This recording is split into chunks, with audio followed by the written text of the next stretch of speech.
just welcome everyone in the chat. We've got Spicy Reef. What is precipitation? If you're not part of the solution, you're part of the precipitate.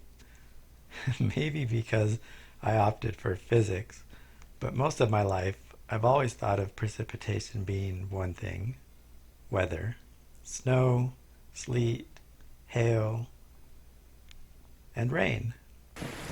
So what is precipitation? Well, I guess that depends on who we ask. To the chemist, it's simple really. Transforming a dissolved substance into an insoluble solid. To a reefer, it's smoking a solid and turning that into a wrong channel. To anyone keeping a reef and growing coral, it's very important to know when we can or cannot add things like calcium. Let's look back at our mini science experiment. This is calcium diluted in water, and I'm dosing it, adding it to the sodium chloride, that soda ash, which is also diluted in water. Note, both mixtures are clear, but when we add the calcium, it precipitates out into a solid that cannot be used by anything in the reef. Man, isn't science amazing? How did I start down this path? I always thought that water changes were going to be enough to keep up with the demand of the different stuff that's in the salt and whatnot. Apparently, it's not. Once you start collecting lots of corals, corals consume much of the nutrients and chemicals that are in the water faster than at least I am replenishing the water. If you're doing like 50% water changes every week, or maybe even 25% water changes every week, you might get away without having to dose, especially if your tank is smaller. But here, I'm doing 5 gallons in a 150-gallon tank. That's nowhere near enough. And so what I noticed first, okay, so here's what happens. Everything's doing well, everything's growing. I plop a couple corals in there, fish are doing amazing. The test kit that I got, I thought it was a comprehensive test kit, and it is, right? So it has what, 5 things that you can test for. You can test for ammonia, and that really helps when you're getting started. And you want to make sure there's no ammonia in the water because you don't want fish breathing in that stuff through their gills. Same goes with nitrite.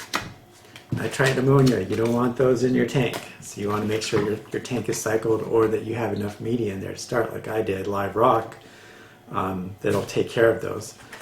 Nitrate, that takes a little bit longer. You want to make sure that you have stuff in your tank that's chewing up the nitrate. So that's important. So these 3 things are very important when you're getting tank started. Once you're up and running, you might never test them again. Maybe you'll test nitrate. And maybe, depending on if you're adding like a lot of livestock, you might start testing ammonia and nitrite again. But otherwise, the next 2 things that we're testing is pH and alkalinity. And that's what comes in the kit, those 5 things, and that's it. The Red Sea test kit. And I thought this was a very comprehensive test kit, and that would be all I need. Apparently it's not. My alkalinity started dropping, and I'm like, what's going on? And so I watch a couple videos, right? I go on Reef to Reef, and I hear people talking, oh, how are we going to get the alkalinity back up? Well, you want to add some soda ash, right? That's what they all say. You go on, gotta love BRS, they've got a lot of stuff there. And the dude gets on the TV, and actually, here he is. Let's listen to what he has to say. So I have both here, sodium carbonate and sodium bicarbonate. Which one should I use? Well, they have some pretty distinct differences in uses. The biggest one being sodium bicarbonate will have a small temporary lowering effect on the pH. In most cases, the decrease is pretty small and only lasts a matter of hours, certainly less than a day. The sodium carbonate, commonly referred to as soda ash, has a pretty distinct elevating effect on the pH. In this case, the elevating effect is pretty large, so it really limits the amount you can add with a single dose. The most popular of the two chemicals is sodium carbonate or soda ash. I'd say it's the most popular because it's what's used to make the alkalinity component of the popular two-part calcium and alkalinity additives, and what most people readily have on hand. The reasons reefers use it for daily additions in two-part, however, is the same reason you wouldn't commonly use it for larger periodic adjustments. Sodium carbonate or soda ash has that large elevating effect on the pH, but done in small daily doses, it has a small subtle effect on the pH most people find desirable. All right, so he never really gets down to the nitty-gritty, right? Says, oh, well, you can choose one or the other, soda ash or sodium bicarbonate.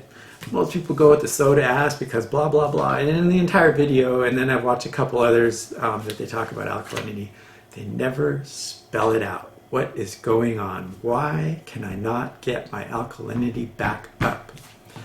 I dosed soda ash. My alkalinity went up right away. Probably that worked for about 2 months. But then it wouldn't go up. I couldn't get it to go up. My pH started dropping. And I just couldn't get it to go up. So I'm like, what is going on? I get another test kit. Make sure that my test kit's not messed up, right? That I'm actually able to test the alkalinity. I go on HANA website, dish out the $55 for a HANA test kit. And my alkalinity is not going up, not going up. Here's another one of my favorite dudes. Let's watch him. Here we go. And yes, while soda ash did increase my pH, for some reason it did nothing for my DKH, and all of a sudden my calcium levels would just go through the roof. The biggest moral of the story here is don't chase your DKH. Yeah, right? So even a really experienced reefer, and I have to say he's much more experienced than I am, he's been keeping tanks forever, is looking at the alkalinity and going, oh, throwing his hands up in the air. You don't chase the DKH, right? You gotta get your DKH up. If it's dropping, that means your corals need it. And if it's not going up, why? Why is it not going up? Well, the answer is pretty complex, and I'm not going to get into the nitty-gritty atoms and bicarbonate, carbonates, and all that kind of stuff. All I'm going to say is if soda ash is not working, then you've got to use sodium bicarbonate, and that's going to get up. The reason the soda ash is not working is because just like our little test at the beginning, it's precipitating. When you drop the soda ash into the tank, it's precipitating. You might not see it the way I did in the experiment. That was pretty extreme because the big tank or your tank is probably a lot more diluted. But what's happening is it's precipitating out. It's turning into a solid, and it's hitting the bottom of the tank, and it's not mixing in the water, and it's not bringing your alkalinity up. And so you have to use the sodium bicarbonate. And boom, that solved my problem. It was amazing.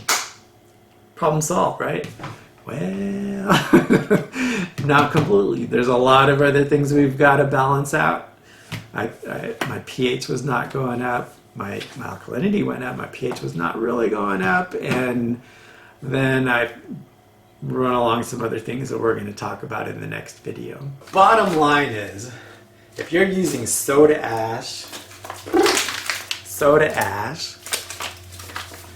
or sodium carbonate, which is also soda ash, and your alkalinity is not going up because it's precipitating out, and you've got to get yourself some sodium bicarbonate.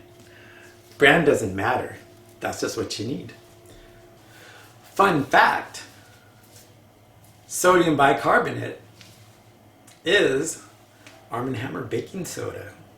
So if you've got some of that in your kitchen or in your refrigerator, this is the kind where you peel off the front and it breathes. And it takes the odor out of your refrigerator, which is where I got this from. Arm & Hammer baking soda is sodium bicarbonate. So whichever you want to use. I prefer not to get in trouble, so I just go ahead and get my own. But you can buy this just the same as this, and it'll work just fine.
Spicy Reef here, signing off.